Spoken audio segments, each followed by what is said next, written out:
Friends, ఇప్పుడే అందిన వార్త. రాష్ట్రమంతా షాక్. 2000 కోట్లతో మంత్రి అరెస్ట్. ఈ విషయాలన్నీ తెలుసుకునే ముందు వీడియోని పూర్తిగా చూడండి, అప్పుడే మీకు పూర్తిగా అర్థమవుతుంది. అదేవిధంగా చాలామంది సబ్స్క్రైబ్ చేసుకోకుండా వీడియోని చూస్తున్నారు. దయచేసి సబ్స్క్రైబ్ చేసుకోండి. సబ్స్క్రైబ్ చేసుకోవడం వల్ల నేను చేసే ప్రతి వీడియో అప్డేట్ మీకు ముందుగానే నోటిఫికేషన్ రూపంలో వస్తుంది. అదేవిధంగా లైక్ చేయడం మర్చిపోతున్నారు. దయచేసి లైక్ చేయండి. లైక్ చేయడం వల్ల ఇటువంటి ఇంపార్టెంట్ ఇన్ఫర్మేషన్ చాలామందికి రీచ్ చేసిన వాళ్ళు అవుతాం. ఇక లేట్ చేయకుండా వీడియోలోకి వెళ్ళిపోదాం.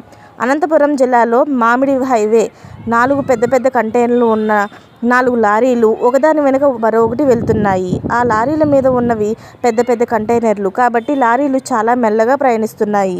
ఈ లారీల ముందు పోలీస్ అనే బోర్డు కనిపిస్తుంది.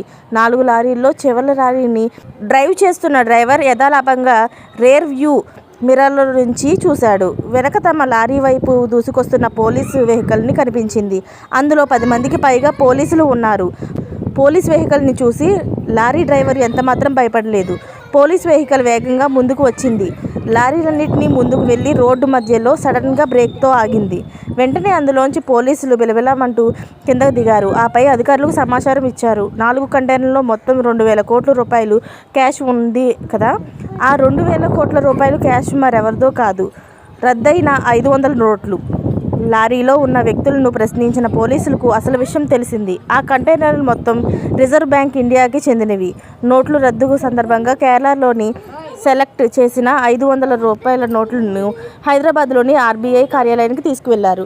ఇలాంటి లేటెస్ట్ అప్డేట్స్ అన్ని మీరు ముందుగా పొందాలి అనుకుంటే ఛానల్ని సబ్స్క్రైబ్ చేసుకోండి. అలాగే పక్కనే ఉన్న గంట సింబల్ని క్లిక్ చేయడం మర్చిపోకండి. Thanks for watching friends.